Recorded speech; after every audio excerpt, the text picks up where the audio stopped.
we can start. So that's Okay. Assalamu alaikum, everyone. I am Dr. Kamal Asadeli, a final year resident neurosurgeon at Liaquat University Hospital, Hyderabad. And this is the first case in today's Pakistan Neuro-Oncology Tumor Board. So the case is of a 21 years old young woman who presented to us in last October with complaint of headache for past 2 years and left-sided weakness for 6 months. So past history of this patient was pretty significant. Patient had a previous episode of sudden onset of left-sided weakness in 2014 that gradually improved and patient was able to walk again. Her initial imaging, according to the documents that she had, showed that there was an enhancing lesion in the right temporal region, initially diagnosed as a vascular anomaly, but DSA was unremarkable. Patient improved on symptomatic treatment. Attendants were offered surgical treatment, but they refused at that time and decided against surgery because the patient's left-sided weakness improved at that time. So last October, patient presented again to us with similar complaints, and GCS was 15 by 15. Her higher mental functions were intact. Left-sided weakness was noticeable, and the tone was increased. Planters were bilateral upgoing. Patient was able to walk with support with good mentation and sphincter control. Rest of the examination was unremarkable. Next. So this is the first CT brain plane that she presented us with. These are the axial sections of the same patient taken in the October 2023, and they show heterogeneous lesion in the right temporal area, also involving the insula and causing compression effect on the third ventricle. Next.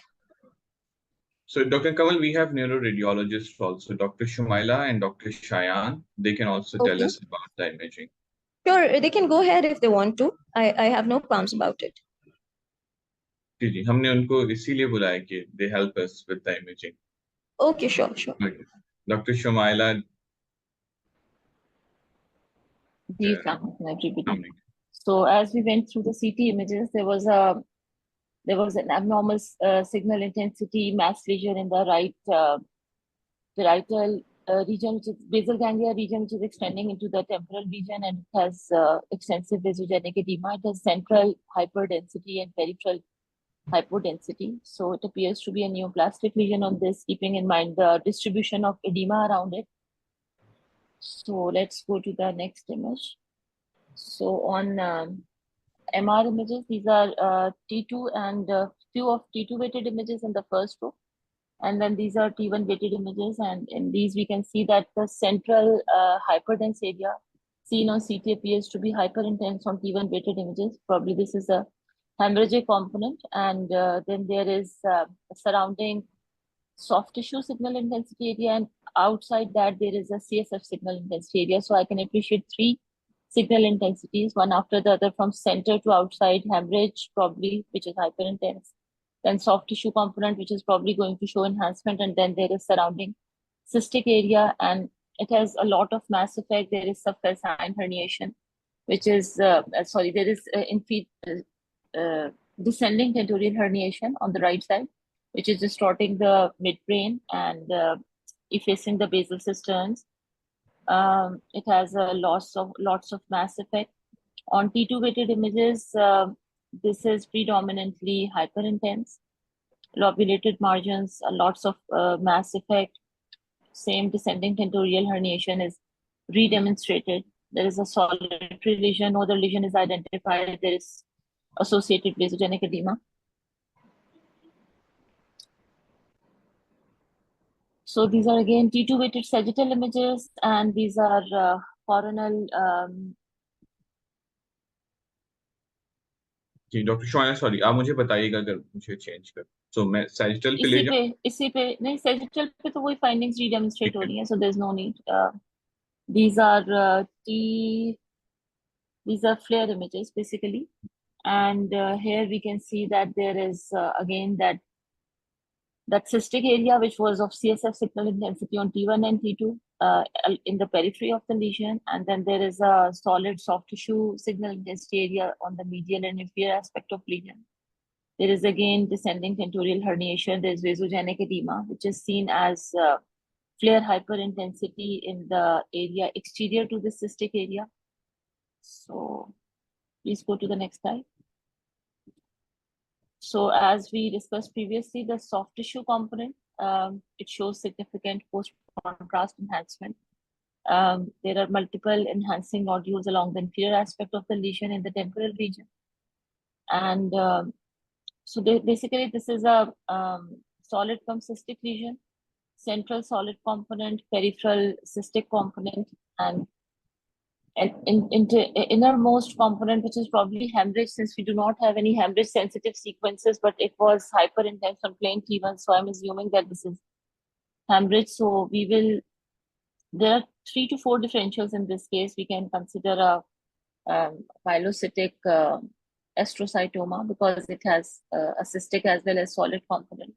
We can consider the only thing which is bothering me is in the history that she had a lesion, enhancing lesion 10 years back, and then it vanished on its own. So that doesn't fit anywhere in the history, because if this had been the lesion from the start, it cannot vanish.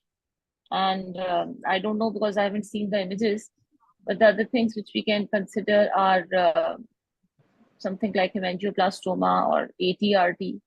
So it appears to be a moderately aggressive neoplastic lesion, and it has multiple mass effects and rest of the characteristics. And do you want to add something? Ma'am, the lesion did not vanish on the imaging, obviously.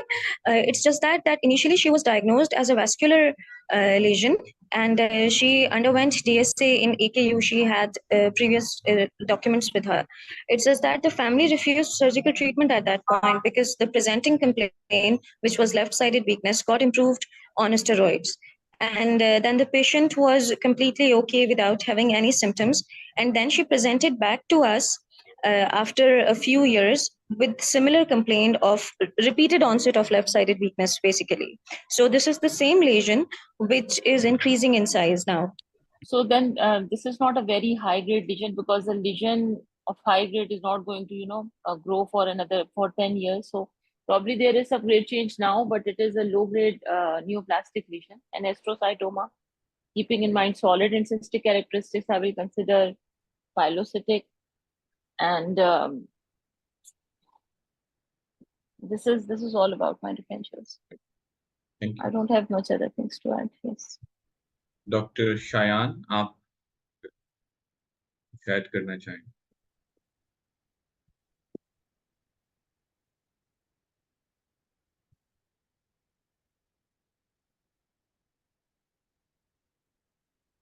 Okay. So, Dr. Kamal, you can continue. Okay, so as the radiologist suggests, this was a pilocytic astrocytoma. She underwent subtotal resection and biopsy in October 2023. There was no new onset neurological deficit, and the patient was sent home at that time. When she came on follow-up, she had the biopsy which showed this low-grade tumor, and they were not willing for any further surgeries, and because the patient was symptom-free. Now the patient has presented again with follow-up imaging. So this is their first post-op CT showing subtotal resection and biopsy, and some mass effect as well. Next. These are her follow-up imaging, which have been done in second week of May. And we can see the regrowth of the same tumor. If the radiologist can take over from now, because this is showing a similar intensity.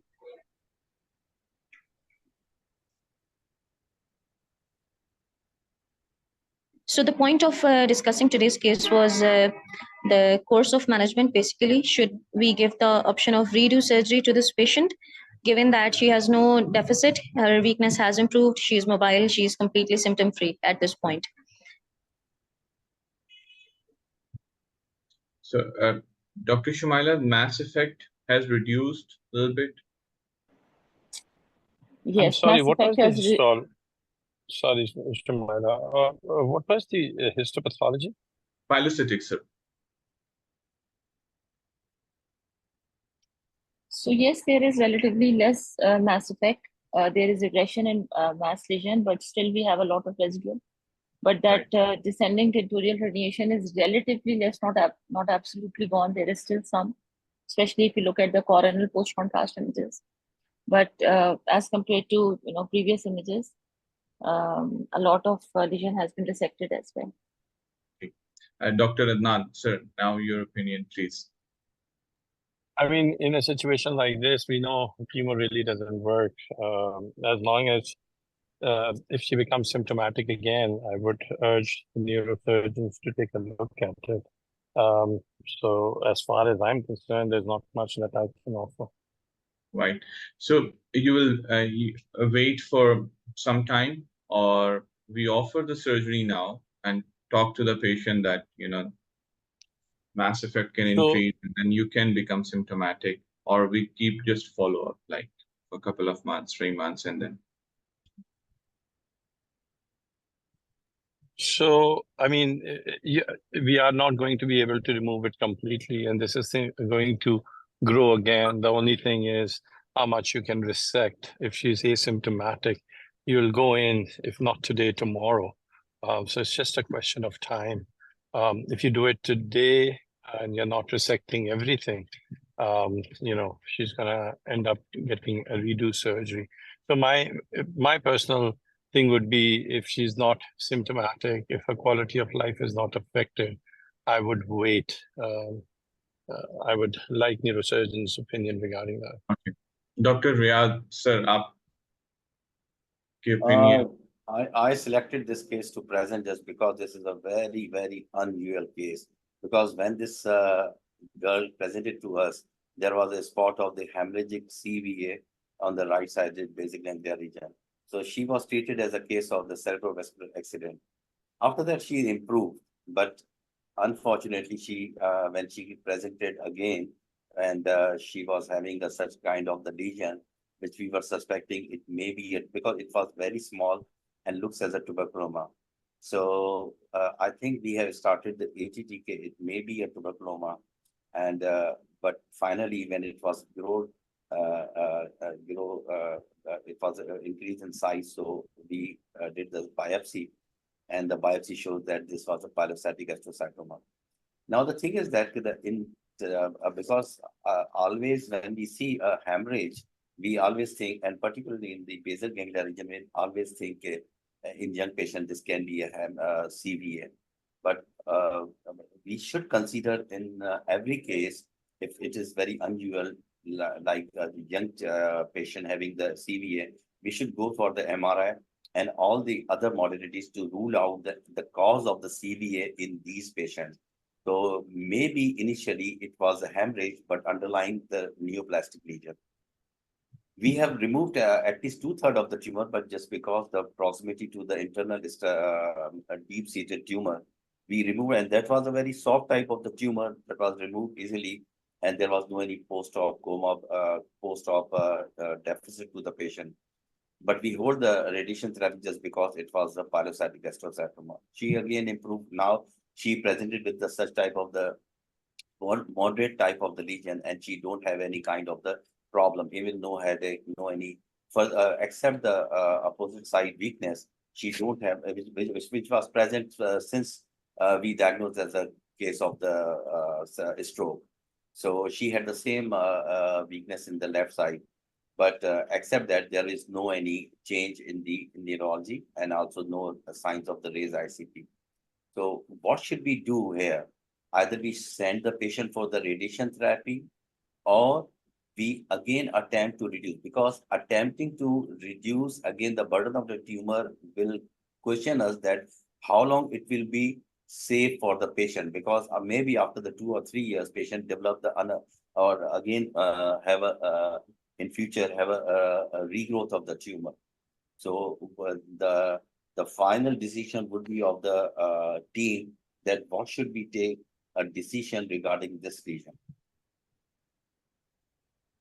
And my question to again a radiologist is that am I right that my question is that in the cerebrovascular accident in the young patients, should we go for the further MRI, or should we restrict only for on the CT scan, MRI and angio, to see rule out the causes of the such type of the ischemic infarct or the vascular hemorrhages in young population. I think Dr. Shumaila, you would like to answer that question? Yes, I would like to answer that. The thing is that CT scan has a very limited utility left now. CT is only done in cases of trauma and in cases of to exclude hemorrhage. Whenever, especially in young strokes, we have to do extensive workup because the young patients, they do not have that atherosclerotic disease and they are not prone to stroke. If they have stroke, we should go for extensive imaging. MR is the best modality of choice with contrast.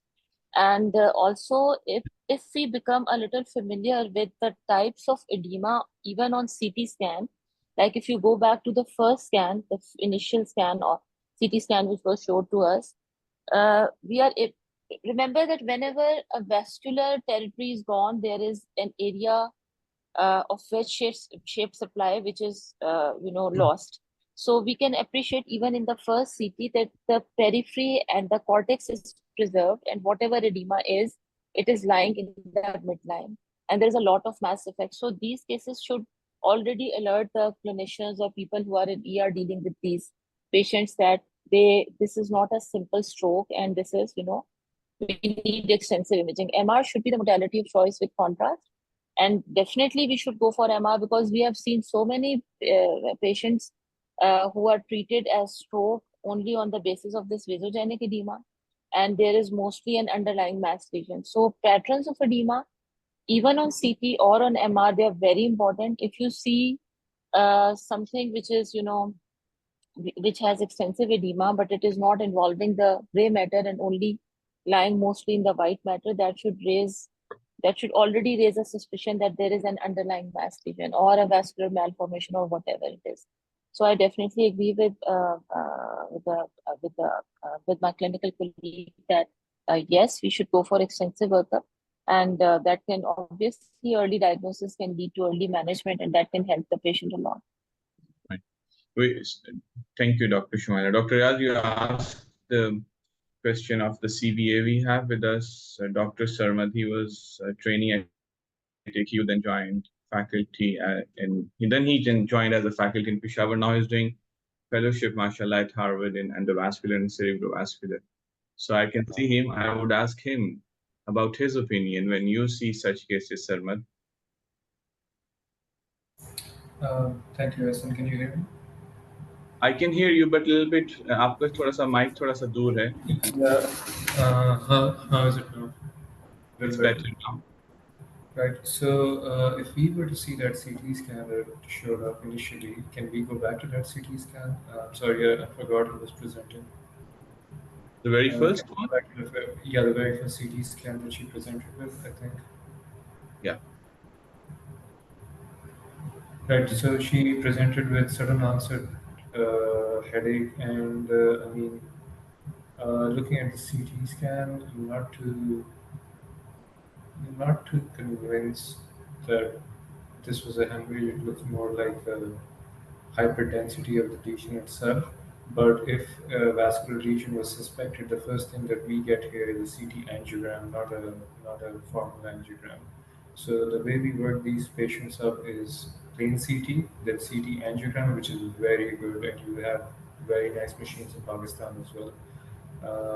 The 64 slice scanners are excellent for getting a CT angio, which is almost as good as your formal DSA. So I would say just get one of those instead of thinking of getting a formal angiogram. After a CTA, these patients will either get an MR angiogram or a formal DSA, which we like to do ourselves. That's just my take on how we go about with our workup for these cases. Um, Regarding the imaging on the MRI, if you can just move to the axial flare sequences, if we have them. Axial flare. No? No, there are no axial flares in this. Yeah, I think There we are use some. T2. T2 is fine. Yeah, that is okay. The one before this one. No. Keep going forward. So, but as a cerebrovascular or endovascular, I would say expert, you would say that get CT angio, Yeah, first right I now. would get the answer. Regarding the tumor itself, Professor Riaz has mentioned that she's a young patient. I mean, we need to consider that the natural history of the disease is, of course, growth. It's going to keep growing, and there's not a lot of good radiation options. There's not a lot of good chemo options, as Dr. Adnan mentioned. There's a significant residual disease, which I feel can be removed safely if we have one tractography and two subcortical mapping. I think we can get this out because if you look at the axial T2 sequences post-op or the flare sequences, there seems to be an interface between the internal capsule and the solid part of the enhancing lesion. And if you stay within that plane, I have a feeling that we can get this out quite successfully. Again, but it's still a challenge, and you need one tractography, two subcortical mapping. Subcortical mapping being the more important of the two, I would say. And since you've done a formal neuro-oncology fellowship, you'd have more insight into that. Yeah, I think you're I right. think she's a 20-something-year-old. She needs surgery, and she needs it now more than in 3 months. I mean, we could wait 3 months, but what for? I think we need to give her a straight up answer now. She needs surgery again. I think she would ultimately need surgery. Let's see, Dr. Yeah, Riyaz. I don't know. Yes. आपका I think question था कि radiation. I think I'm not sure if Dr. Adnan, sir, can you respond to that question because I think we do not have radiation oncologists today. Yeah. So apologies for the sounds prior to this. So radiation really doesn't work in this scenario. I mean, ideally, the mainstay of treatment in something like this is removal of the tumor. So pilocytic surgery, radiation and chemo are not the best choice. It's only in cases where we do not have any other option, then only they may attempt. But again, these are not good responders when it comes to radiation.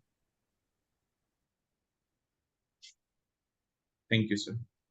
Dr. Riaz, I hope. One thing which I want you to say to Dr. Sarma that Dr. Kamal has missed initial CT scans because that was showing the clear-cut point of the hemorrhage that doesn't show such type of the lesion or a resolving lesion. So we missed that because that was not at that time we thought that this is a hemorrhagic severe because that CT scan was not looked as a ring enhancing resolving type of the bleed. There was clear cut clot, and we treated and we also considered as a hemorrhagic severe. At that time, I think this would be my message to everyone that initially when we even I think in non-traumatic cases we should go for the MRI and further investigate if there is an unusual thing like the young age group cerebrovascular accident without any other cause, definitive cause. Right. Okay. Any other comments, suggestions from our participants?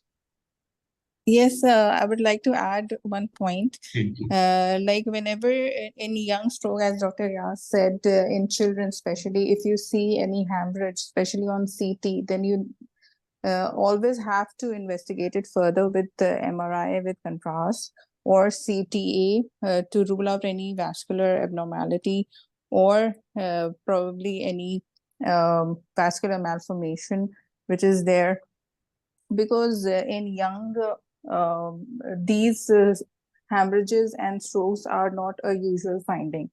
So don't leave any patient with a baseline CT only. You need to further investigate. Excuse me.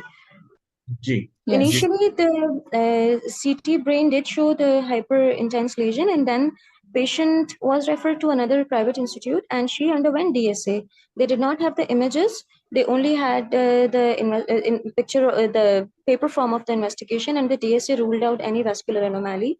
So The treating physicians at that time in that institute were not exactly sure preoperatively what it was, despite MRI brain with contrast and DSA. So they offered surgical treatment and biopsy, for which the family refused. So the So patient initially underwent MRI. she was investigated in 2014. I do not have her images, but I do have the slip. Actually, it was a referred case to AKU, and there were Dr. Atharanam's notes and some other things as well. And the note shows that DSA has ruled out any vascular anomaly. They were initially suspecting cavernoma on the basis of initial imaging. But then patient was offered biopsy according to the attendant. And because they refused surgery, so they came back home. Patient was thoroughly investigated initially. Right. I think that is the point which Dr. Riaz and Dr. Shayan and all of them are saying. Like, if you see the blood or something, then you need to further investigate. And what you are also endorsing that it happened, like the further investigations were done. Dr. Shayan, sorry, we cut you in between. Sorry, aap apni And baat- mostly, yes, I want to add, like, mostly in these cases in which we are ruling out any vascular abnormality or anomaly on a DSA scan, even then you need a very close follow-up of at least 1 year. Ask the patient to get the CTA or DSA done again, because initially we can miss these lesions or anomalies because of underlying hemorrhage or vasospasm.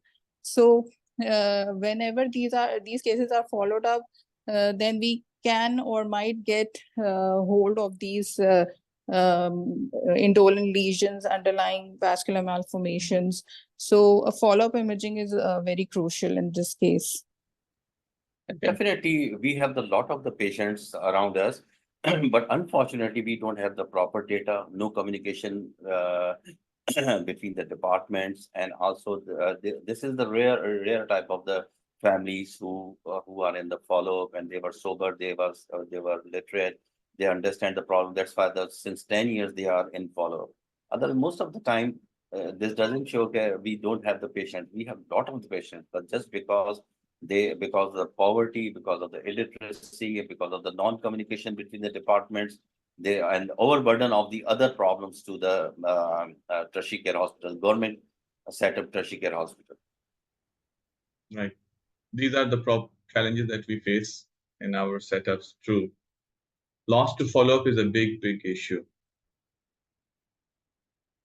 Okay, great. Thank you. So we can go to the next case. Faizan, आप present करेंगे? Sir मैं कर रही हूँ, Zainab here. Ji Zainab. So the second case is a patient who is a 50 years old gentleman. He had a history of VP shunt insertion in 2005. At that time, he presented with a lesion in the brain, but with hydrocephalus, and the patient just underwent VP shunt insertion outside AQH. Recently, he presented to us in clinic with a history of altered level of consciousness, a single episode. But the time when he presented to us, he was neurologically intact with no deficits, and his recent MRI showed a lesion. And when it was compared with his previous scans back to 2005 as well, it shows a well-defined lesion in the pineal region, which is basically non-enhancing. These are the recent most scans. Then I think the Dr. radiologist. Shayan हमारे साथ हैं. We can ask Dr. Shayan and then Dr. Chumaila also. Yeah. May I request Dr. Shumaran to interpret, because I've joined through my phone and I have some electricity breakdown. Thank you. And Dr. Shumaila. So there is a T2 hyperintense or heterogeneous kind of a lesion. It's not as hyperintense as CSF. It has some dirty signals, and it is lying in the region of tectal plate/pineal region. It is causing some mass effect on the posterior aspect of midbrain, and then it seems to be insinuating between the basal cisterns, and there's a VP shunt seen in the last image, which is with its tip in the left lateral ventricle, and there is no other signal intensity area. It is hypo-intense on T1 weighted images, and the same features, the same minimal mass effect on the posterior aspect of midbrain. So these are post-contrast T1 weighted images, and I cannot appreciate any significant post-contrast enhancement in this. Go back to the next. So these are coronal flare images, and we can appreciate that this is hyper intense on flare images, and it is extraaxial. It is along the at the anatomical site of posterior tectal plate. Go to the next images. Sagittal T1 post contrast. So these are sagittal T1 post contrast images. There is again no pathological post contrast enhancement in this lesion. It is causing some mass effect on the posterior midbrain. When I looked at the scan yesterday, when Dr. Hassan shared with me, somehow I feel that I need to look at the diffusion-weighted images, and I have a very strong feeling if this is some kind of an epidermoid, because there is no enhancement. It is returning somewhat CSF kind of signals, and it is insinuating along the cisterns. Do we have the diffusion images? I'm not somebody very mentioned about diffusion in the report. Whoever has reported this scan, because diffusion पे अगर restriction है तो it is an epidermoid. मुझे ये बहुत ही cystic सा lesion लग रहा है. Right. And it does not have any definitive walls. Yes, Dr. It is just spilling and spreading. If you want, I can share it from the system. अगर है तो दिखा दीजिए please. Invited है हमारे पास. ठीक है.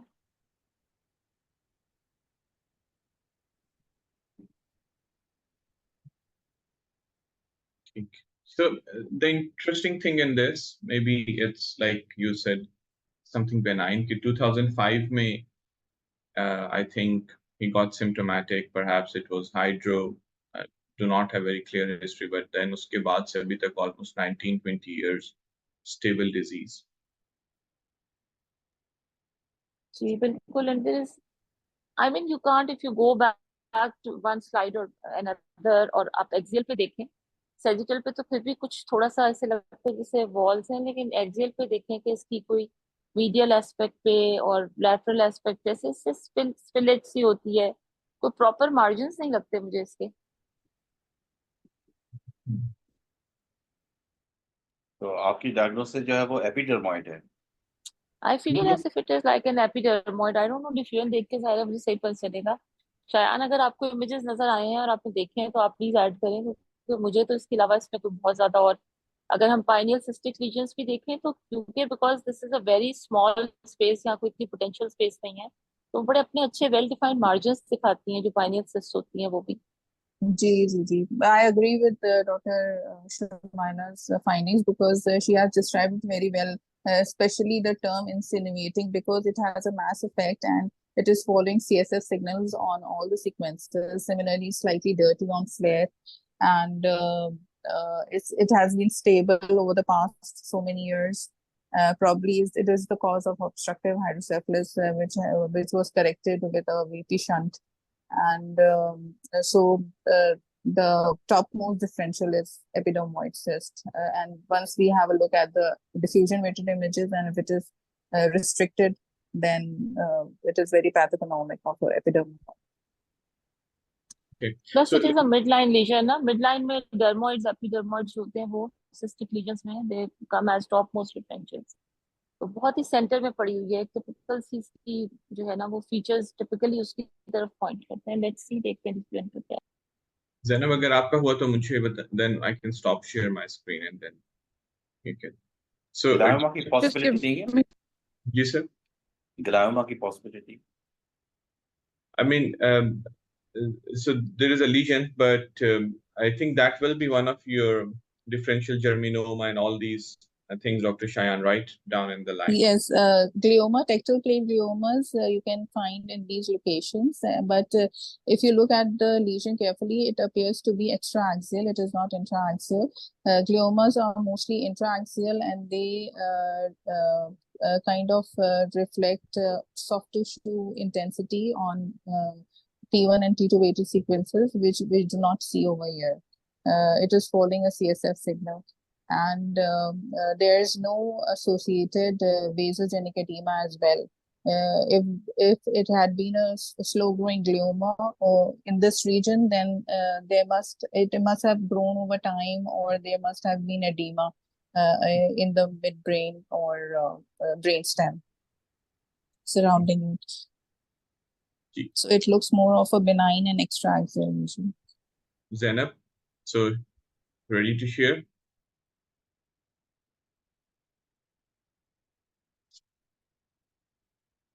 मैं फिर डॉक्टर अदनान से बात पूछ लेता हूँ sir. If it's not, let's say, epidermoid or suspicion of lesion, like very long time, almost 18-19 years, stable disease, what will be your recommendation?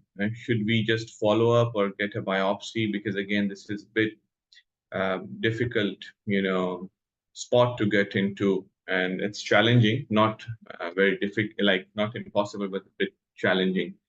But patient just had one loss of consciousness, like one episode, and nothing else in these 18-19 years. That's a tough one. I think वही वाली बात है कि we'll have to fall on the clinical history, the fact that it is such an indolent disease which is going on for such a long time. Ideally, the first thing that we ask for is to rule everything out, do a biopsy. But the challenge you just stated yourself, if it is difficult, my question to you would be, what if, yes, you say it is difficult, we expose him to a biopsy, what are the risk factors? And if those risk factors outweigh the benefit in an indolent process, then obviously wait and watch would be appropriate. It is also a discussion with the patient if they are willing to wait and watch, because sometimes not everybody is willing to, go ahead with that kind of approach. So it really depends upon the risks that are there and what the patient feel. Personally, if patient is okay and the risk is high, I can always wait and watch. Okay. So, I mean, the lesion can be excised. There is no doubt about that. It's a pineal region. But the only question which you already answered, like if the patient is stable and he's doing all right for like very long time, maybe we can have this discussion with the patient himself, the family, that maybe wait and watch might be the right thing to see. Dr. Riaz, आपका क्या ख्याल है इसमें?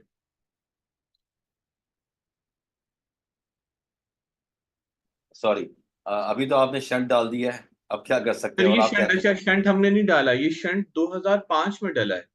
और दूसरा ये है कि पेशेंट सिम्पटम फ्री है,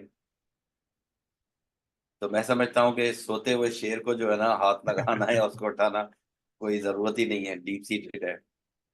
it is very wise to just keep in the observation. Zainab, मैं सिर्फ आपका वेट कर रहा हूँ कि क्या हम वो दिखाएंगे या आई थिंक ज़ैनब से ज़ूम हो रहा है, just give me like 1 minute. अच्छा, वो हो रहा है आपके पास. ये चेक कर लें कि डिफ्यूजन वेटेड इमेजेस हैं. मैं बस शेयर कर रही हूँ. अच्छा, ग्रेट.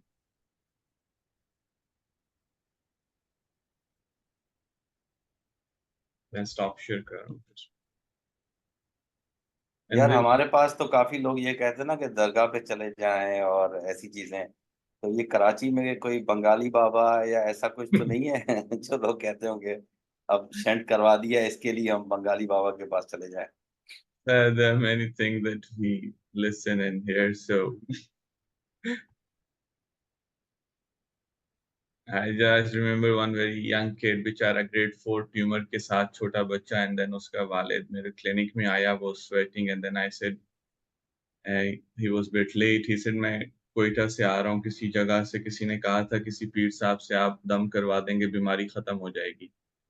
मुझे भी उससे इंटरेक्शन याद है कि मैंने उससे कहा कि यार मे बी आपकी बात ठीक है, हो सकता है पीर साहब से आप फोन पे बात करें तो भी दुआ मिल जाए, लेकिन अभी जो बच्चे की जिंदगी है, जो कुछ है, आई थिंक आपका भी ये हक बनता है कि उसके साथ वो दिन एंजॉय करें, घर में रखें।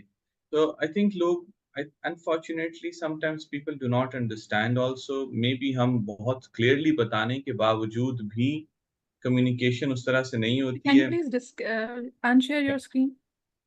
Now we can talk science, Dr. Riaz. जी जैनब।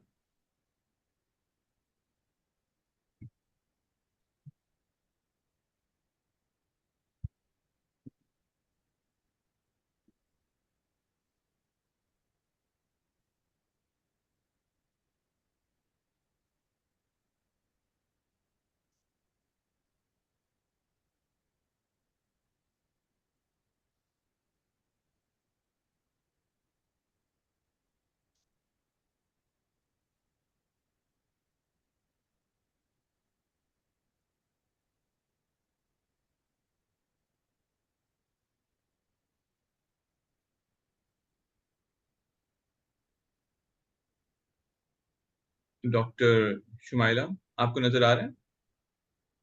जी मुझे नजर आ रहा है, and I can see what I was expecting this to be. This is an epidermoid until proven otherwise. सही है, ठीक है,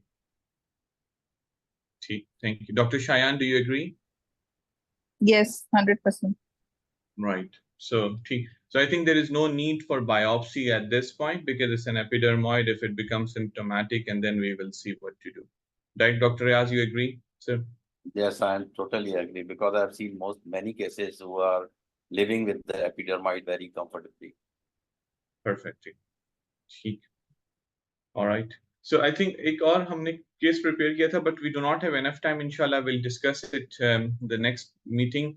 And thank you so much, Dr. Riaz, for sharing the case. Dr. you. Adnan, I will share the dates also with you. You can share with your residents or आप वहाँ पे. So next 3 months, inshallah, you can also bring your cases, and that will be great. Sure, definitely. Thank I you. appreciate the time management. Thank you very much, sir. Thank you all. Thank you, Dr. Thank you, Shayan. everyone. Thank Allah you. Hafiz. Thank you, everyone. Allah Hafiz. Thank you, everybody. Allah Hafiz.